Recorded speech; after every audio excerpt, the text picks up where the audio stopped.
Welcome to That Great Business Show. I am Conall Móráin. A huge thank you to the RDS Committee of Enterprise for inviting That Great Business Show to be part of the Finding Common Ground Festival. You learn about that as we go along. Now here's one for you. Piglets with green poo. Strange? Yes. Important? Very. Because if grass can replace inputs, cut emissions and still perform, that's not innovation. That is disruption. And if you think that's farming, what has it got to do to you? Well, everything, because every product, doesn't matter what you make, it leaves a footprint. The only question is, who deals with it? My guest on this episode is Enda Buckley of the Carbery Group, based down in Carbery, County Cork, who is in the business of turning grass and many other products into opportunity. And a quick word about our sponsor. You know those well-known shaving foam cans? I bet you didn't know that they are officially by law deemed hazardous waste. They're not allowed in green or black bins. They've got to be put into landfill. What a waste.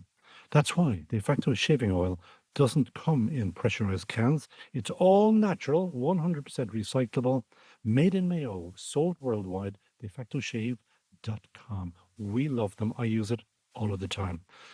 Enda Buckley, welcome to That Great Business Show. Thank you, Conall. Got to start with the green poo. Come on, tell us about the green poo. Okay, there's a bit of a story, I suppose, to it. The process is grass biorefining. So, and I must give a shout out here to James Gaffey, who's the grass biorefining guru for Ireland. Basically, what happens, I guess, is you present grass to this machine, this grass biorefinery. There's a joint extruder, a joint press, which squeezes all the liquid out of the grass. You're left with a solid fraction, which looks like lawn cuttings. That's ensoiled as a winter feed, as forage for your cows. So you have that. And then within the liquid fraction, there are several components, but I suppose there's three that are of interest to us currently. One is a protein fraction, and that's where you're going with the green poo. That's basically dried, and that's got a very, very similar profile to soya. And that's hugely important. Hugely important because we import, obviously, things like soya from South America. All of our soya. Yes. Yeah. It's predominantly South America. So again, yeah, I guess the thinking here is, can we replace that? We're actually growing protein in Ireland. Can we, I suppose, deliver it in this fashion? But there's other co-products. There's also a sugar called FOS. That's a fructooligosaccharide. It's a prebiotic, which is sought after. And again, it's a natural prebiotic. And then there's grass whey as well, which is actually a feedstock for anaerobic digestion. And these are just to name but a few, Conall. There's more as well. There's more research. The Danes are really taking the lead in this whole area of grass biorefining. And they're starting to commercialize it. And they're starting to find now as well there's human grade protein in there, which is very, very interesting. We've, again, through UCD. So are you saying we're going to be eating grass? Finally. Potentially. Yeah. I genuinely think that's a real possibility in the next 5-10 years. Yeah. You're going to probably be eating grass protein in some shape or form. Yeah. And your work in Carbery, first of all, Carbery is a large co-op down as in Carbery, County Cork, made up out of 4 smaller co-ops. Very successful, but like all good co-ops, you've moved a good deal away from the primary product, which was milk, and you're now thinking way beyond that. For example? Yeah, for example, and it even goes back to the early days, Conall, as well. It's probably worth mentioning, I suppose, we actually have a biorefinery in our main headquarters in Ballyleen. We make alcohol. Which was used for? So back in the day, it all went to Bailey's, actually. All of the Bailey's alcohol did originate from alcohol that came from Ballyleen. Then things changed, I suppose. The money they were getting for it wasn't great, to be honest with you. Diageo came in, of course, big multinational. So now it's actually going as a biofuel. Yeah, so if you're driving a petrol car, there's a good chance there's Carbery bioethanol in it. Yeah, and that is kind of the creative side of what you're doing. You're forever looking for new uses for old stock, if you want to call it that. Other stuff, just finding new product, value added, isn't it? Yeah, and I think the French have a term, valorization, which I think sums up what the approach is. And look, we're not the only ones in Ireland doing it, but it's adding value. And if you look at if you look at Ballineen, it's quite unique, I guess. This is our headquarters in West Cork. So milk comes in. So we've 1,127 milk suppliers. Their milk comes into us. We siphon off the fat basically, and that goes to Kerrygold Park for butter production. Then we make our cheese. We're probably best known for cheese. Dubliner cheese would be one of our flagship products. Then the resultant whey goes for whey protein isolate and whey protein concentrate production. The resultant stream from that then is the whey permeate. That's the feedstock for the alcohol. And it doesn't stop there. Actually, we have an AD as well. We have an existing anaerobic digestion plant which generates biogas, which obviously helps to decarbonize the site. And then there's another stream from the AD and also from the plant, which goes to our wastewater treatment plant, and we generate an organic sludge, which has got some very high nutrient value, and that's spread on the land, and the whole cycle starts again. So it's very, very cyclical, Conall. It's circular and it's also profitable, because you were telling me your job, one of your many jobs, is to drive the profitability of that, to use it to profitable reasons or outcomes. Yeah, and like the number one KPI for us in the Irish business is to deliver the leading milk price for our farmer suppliers.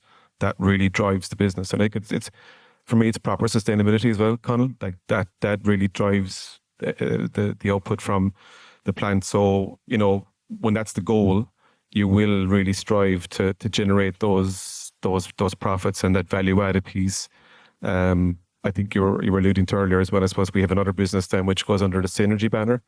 That's quite a distinct business. That's very much in the flavors, essences space, and that's global. So there's 10 manufacturing sites across the globe. And remind us again, you're based in Carbery, County Cork. I love this because you have gone from small operation to a global operation. Yeah, absolutely. And I guess, look, Kerry was probably an inspiration for that as well. So they got into the flavors business back in the late 90s. And again, part of the reason for that, Conall, I think, was geography, actually, because if you look at our geography, we've a relatively small catchment, even by Irish terms. We're very much West Cork.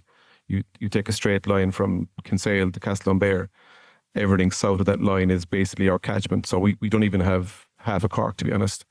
So we've got Dairygold to the north of us, Kerry to the west. So we were kind of constrained by geography. But I'd flip it. It actually compelled us to be innovative. And that culture was there from the get-go.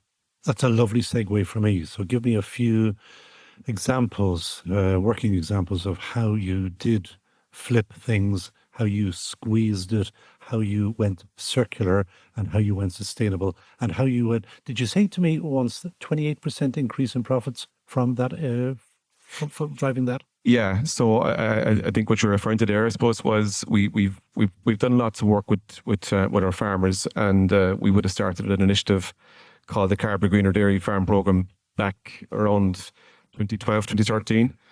So these would be progressive farmers that had an interest in sustainability, and they were doing carbon footprints before it was ever mentioned, water footprinting. So I think you'd have to make the point at the start, Conall, they were progressive and they were in that kind of mindset. But yeah, I suppose we kind of show that those farmers were typically about 28% more profitable than their peers because they were driving that agenda. Now, that's a huge message to people. It is. Yeah. Sustainability and circularity drives profitability. Absolutely, yeah. And they're not always seen as mutual, but that's certainly part of our messaging. We see that from our Farm Zero C project as well, where we've actually increased productivity and profitability while at the same time significantly decarbonising the farm. And yeah, it's an interesting one because obviously, like when we deal a lot with farmers, and sustainability as well as a perception. I'm sure people would agree with it, but people always look at it through the environmental lens, and rightly so. I think that's important, but we forget about the social and the economic elements. That's a perfect chance for me because I'm not meant to mention this. Talk to me about GAA in Cork and sustainability, because you have just been appointed what? Yeah, it's been a couple of years actually. I'm the sustainability officer for Cork GA, but we've just undergone a big initiative last weekend across the county. So glad to say Cork was the first county to have a sustainability officer, and we to do what? Again, to make our communities more resilient, Not the clubs. And the clubs as well, but I think fundamentally for us, Conall, it's about communities, and we see this as a way to bring fresh blood into GA clubs. I'm from West Cork myself, and I certainly see it.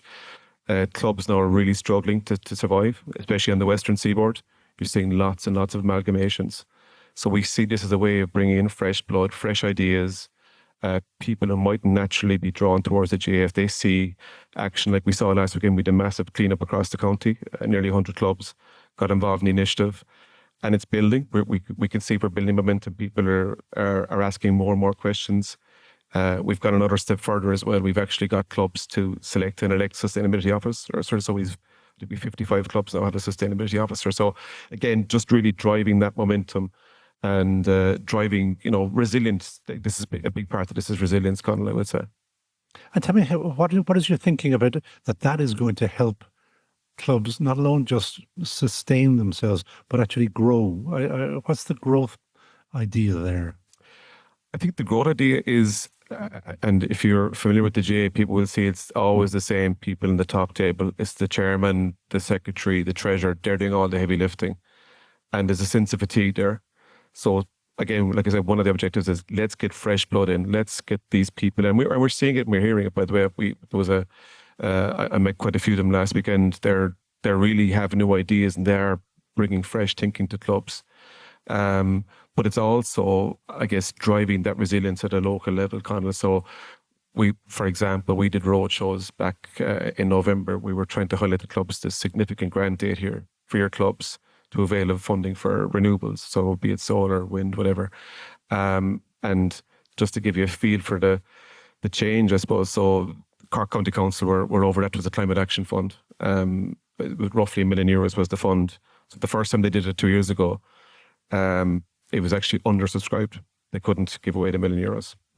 Mad. But on the back of the road shows, and this is where the GA is powerful because they see there's something here, we're going to go for it. On the back of the road shows, it was nearly €4.5 million was actually was what the clubs went for, and 80% of the funding or the seekers were GA clubs.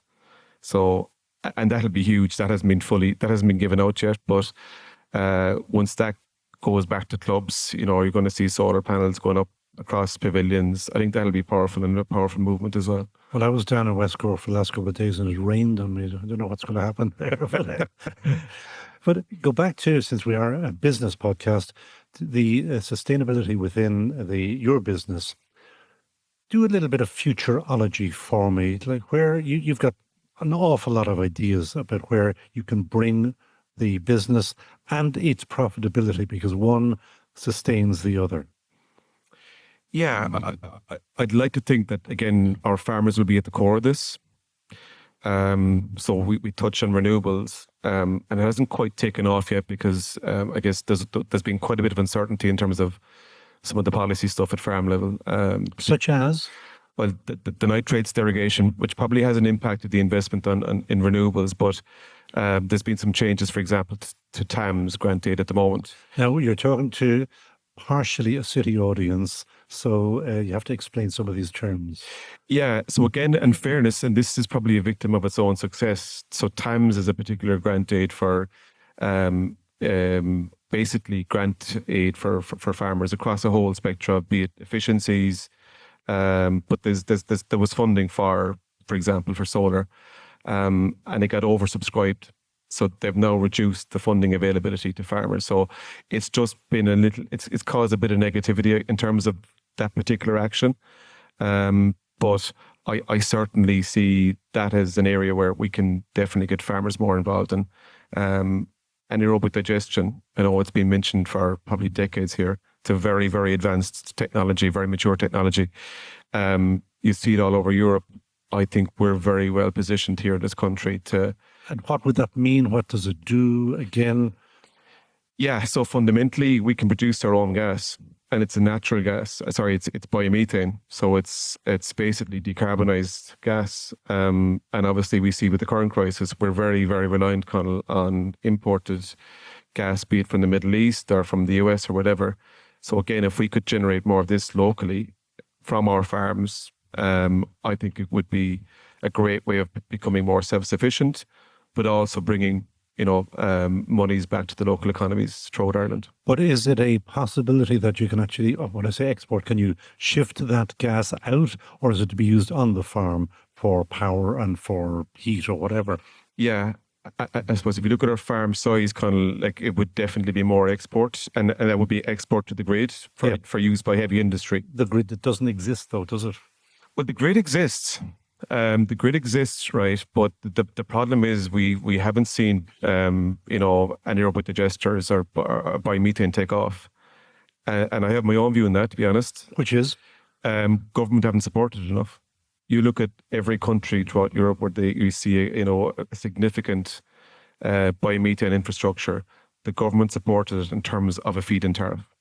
They made it attractive for farmers and industry to actually develop these ADs, but we haven't done that here, and we've skirted around it. I know previous governments, the feeling was that this would be, basically a kind of a back door for natural gas to get into sectors, but very. So when you say natural gas, that's exactly what it is. It is natural gas. What's wrong with that? And sorry, so I'm when I'm saying natural gas, I mean the carbonized version. Oh, okay. Obviously, biomethane is decarbonized, and the feeling was, certainly I know from a previous government, that it was just going to be a facilitator for that. But that's not the case. If you look at Denmark, actually, is a great example, Conall. They're going to be self-sufficient in biomethane by 2030. When you say self-sufficient, they're basically going to be producing all their own biomethane, and it'll sustain the country's needs for gas. For gas. Well, we're talking about gas for cooking, gas for heating, gas for... Yeah, gas for... All off farms. All off of farms predominantly, yes. Fantastic. Yeah. 2030. 2030 is their ambition, yeah. If our government was wise enough to start promoting this, how quickly could we become self-sufficient? We've a long way to go, and I think we need that trigger. We need that feed-in tariff. I mean, there's a national biomethane strategy, and it's ambitious, right? They're saying we'll generate 5.3 terawatt by 2030. But is that a lot? Well, we're producing less than 1% of it at the moment. Okay. So, in the absence of having ADs, it's pie in the sky, to be honest. So, how quickly, because you obviously know these things, how quickly could that turn around? How quickly could we become self-sufficient? I think if we had a feed-in tariff and a real attractive signal and trigger to the agri sector in particular, we could turn it around pretty quickly. 2030, no way, but maybe by 2035, 2040, we could achieve that 5.3 terawatt. I'll be back to you in 15 years. Yeah. There. It's about it. What else is coming down the tracks? This is lovely. This is fascinating. So we touched on grass biorefining at the start. That complements the AD piece, because again, if we can, I suppose, and that's again another example of valorization. We're valorizing grass in that example. So I think the vision for me would be if you could have a localized biorefinery serving a parish of farmers, say, so they're bringing their manure, they're bringing their grass to this biorefinery, and they're going back home with a fertilizer that they can use to spread in their fields, a natural fertilizer. And I suppose again with a cooperative owned model, Conall, it's sustaining livelihoods. But you belong to, and you are involved with not just one but four co-ops. Why is it not being done? Well, again, I suppose the AD piece, because it is expensive and there's significant capex. How such as millions or tens of millions? You're looking for a modern day plant. You're talking at least 20 million, probably, Conall, for any kind of scale. Yeah. And is there a proper return on that, or is that? There is a return, and look, certainly the feeling is that biomethane will, that will secure a significant premium in the long run, because again, the government they're proposing a thing called an RHO, renewable heat obligation. So it's basically going to oblige any industrial users, they'll have to have a certain amount of decarbonized gas in that mix, and you'll have to pay a premium for that. So that will help. But I think we need to do more, is my sense. Keep talking and tell me. I'll go back to the feed-in tariff, and I know I can probably, there'll be people in the Department of Climate Action hearing this, because I've been on this for a while, but I'll go back to it. And probably the best example I'd use, Conall, is we spoke to a real expert in this space, a guy called Michael Kottner in Germany, who's in biomethane for 35 years. And he'll make that point. He said, any country in Europe that has that infrastructure, they kicked it off with a feed-in tariff. You need that signal, you need that trigger. And he says, until you do that, you're just skirting around the edges. And have we got enough of the basic inputs that are needed? Have we got, again, I don't know enough about the Danish model to know what have they got that we don't have, or what have we got that they don't have? Yeah, and look, I can only speak for West Cork here, but we did a feasibility for West Cork, and we know the feedstocks exist in the West Cork area, and I think if they exist there, I suspect there's probably even greater latitude up the country. And if you were putting, did you say grass into your digesters, what are the poor little cows going to be doing? Are you going to starve your cattle? Yeah, and great question. And this is where the biorefinery comes into it, because when the grass goes through the biorefinery first, you still have your winter forage. And then one of the co-products obviously is the grass whey, which then goes into the AD. So I should say as well, through UCD and MTU, we've got funding for a pilot scale grass biorefinery AD for our Farm Zero C project. Which will start when? It'll start, we'll have trials starting in the second half of this year. That's brilliant. And when will you have results? Well, when do you hope to have results? Well, already James is kind of leading work in MTU Kerry, where we're seeing some initial results. It's early days, but certainly encouraged by what we're seeing in Denmark. What are you hoping to see? What do you expect to see? I think we're hoping to see that this is commercially viable. That'll be the bottom line for farmers. That'll be the real test. And for the co-op, obviously. And the co-op, absolutely, yeah. That we can turn this into a viable enterprise. But yeah, I would stress it's early days, but I think give us a couple of years, Conall, we'll know a lot more. Back to my futurology, what else is coming down the tracks that we can imagine? Or what are you imagining? If we look at farm level, there's some really, really exciting stuff happening at farm level. I was fortunate enough to be in New Zealand last year, and the scene out there, by the way, the agtech scene is buoyant. They really are pushing the boat out. So virtual fencing is a good example. Go on. So yeah, basically, this is a completely virtual fence. So you can imagine a tract of land that doesn't have any fencing. And through this technology, the cows will actually stay in a particular part of the field. What are you using, lasers or something to zap them? Or so they call it nudge technology. So there's a little beep in the cow's ear, and it can be a neck collar as well. And basically, if the cow starts to attempt to, go towards the boundary, she'll get a little nudge to say, you're not going there. So she'll come back. But it's starting, and this is taking off in a big way in the US as well. And it's a huge labor saving unit for New Zealand farmers. Now we're talking different scale. Average herd size in New Zealand is about 600 cows, where it's less than 100 here. So much bigger farms, but labor is a big issue as well, affecting not just here, but I would say globally. But it's a big labor saving. And like they have it perfected now in a way where actually they can actually bring the cows in for milking with this technology. Nudge. Yeah. So that's. We're talking about sustainability and about being green here. You're not going to cut out all the hedgerows, are you? Quite the opposite, I would hope. But if you're nudging them, you haven't got a fence, so you haven't got a hedgerow. Yeah, well, certainly from an Irish perspective, I would say we've a natural advantage when it comes to biodiversity. And again, wearing my Carbery hat, we see that as something we want to really make a big deal of. We actually did an interesting bit of work, Conall, in the last few months. We did an extensive biodiversity mapping of all of our farmer suppliers. Well, not all actually, because there was a few opt-outs, but 95% of our supply. And it's showing really, really rich data. So we haven't got the final report, but we know, for example, in West Cork, 20% of the farm area is in what they call space for nature. So that's either diverse or biodiverse habitats. Is that by choice or because it's bad land just left? Yeah, good question. And I suppose we haven't got the details yet, but like it's something certainly, and there's a lot we're noticing with customers as well, and there's a lot more talk around nature because it's tangible. Like things like carbon aren't as tangible to customers, but whereas nature, you can see it and feel it. And we certainly intend on making, that's a key, that's a USP for us. And I would argue for Ireland Inc. as well. We have a selling point there. We should really look to enhance and not the opposite. But where is the profit? And I mean this in a nice way. Where's the profit for the co-op in biodiversity? So you're looking at nature-based credits, early doors, but certainly we're seeing some expressions of interest from some big customers on those. What are they looking for? Explain. So it's a bit like carbon credits, whereas companies now are saying, look, we will maybe support you in your endeavors to restore nature. And these are in the form of nature-based credits, very, very similar to carbon credits. And how do you measure that?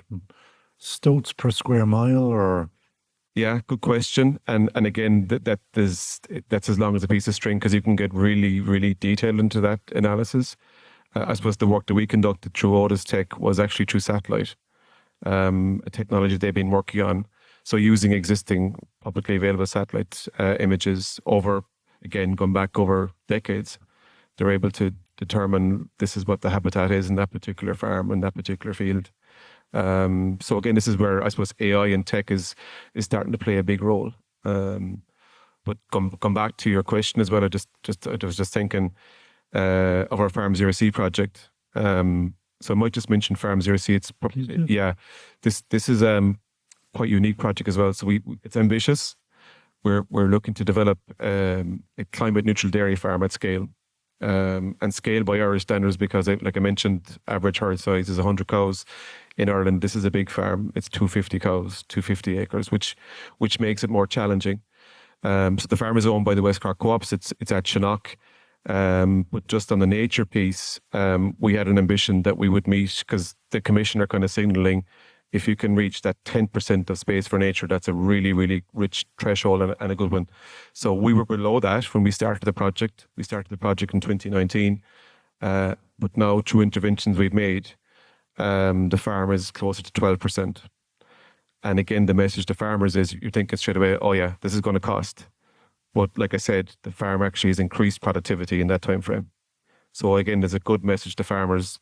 We don't have to interfere with nature. We need to, ensure we can actually enhance it and grow it, and it doesn't impact on farm profitability. Are you positive about the future? I think we have to be. But are you? We all have to be because we have to live on the planet. Yeah, I think I'm an ambitious, or not ambitious, but I'd be optimistic person by nature, Conall. So I would be, yeah, I would. And I think we have, when you see the challenges the world is facing, you see what's happening out there. And I know we saw last week we had issues ourselves, but they were kind of our own making, I would argue. I think we're well positioned. We're very fortunate with our climate. We've brilliant people. I think we have to be. I would be. Yeah, I would. It is the future. Yeah, it is. It's the only future. It's the only future, yeah. And like I said, I think we probably, the rain can drive us mad at times, but we're lucky to have it. I much prefer to have that than a drought. Absolutely. Which is going to be a big problem around the world elsewhere. Massive. Like you're going to have wars over water yet. Mm-hmm. And that's something we probably don't have to worry about. Not based on what I saw for the last couple of days down your way. Final question, and I have prepped you on this one. I did say to you that our final question is always going to be, who would you, Enda Buckley, hire in a heartbeat? So yeah, he sent me this email today, and the person I thought of actually was Jurgen Klopp. Yeah. And I could probably be divisive because not everyone's a Liverpool fan. I am a Liverpool fan, but for me, he's a kind of leader I would go through the wall for. He's kind of that transformational style. I just love his honesty and just the way he brings everyone with him. I was very struck. I've seen some documentaries and I've read quite a bit now, but he was always very, very keen to make sure everyone was on the journey, not just the players, but like all the cleaning staff, all the ground staff. Like they adored him because they were part of the family. And I was really impressed by him. I think he's very honest as well. He kind of wears his heart in his sleeve and you kind of trust him. You're not the only one who mentioned him, and they said the exact same thing about him. And he's brilliant with kids. He's brilliant with people of disability, everything. Yeah. He just seems to be particularly nice human being. Yeah, and you look what he did with Liverpool, like he transformed the city, like he's revered there. Yeah. But just again through, I think just a hard worker as well, but just honest and authentic and no bullshit, really. Have you got a nice place for him down in Carbery? Actually, we'd see after him if he was looking to come over, we would. And that is really, really interesting. And thank you so much for joining us on That Great Business Show. And because that is it for this episode of That Great Business Show, my thanks to the team here. They are around behind you. They're taking photographs of you speak. There's Peter Rice, studio manager and head of sustainable sound. See the way I will work stuff into this. There's Lee Brennan on carbon control. Richard Ryan, he's over there, waste management. And Neil Horner, keeping the whole thing environmentally compliant on the edit. And thanks to our sponsor, as always, De Facto Shaving Oil, backing independent business thinking. DeFactoShave.com, made in Mayo, sold worldwide, highly sustainable, unlike other shaving foams. And our gentlemen and ladies agreement is very, very, very simple. We do all the work for you on this podcast. And all we ask is that you hit the subscribe button. And we call that a fair exchange. So, gur míle maith as éisteacht agus slán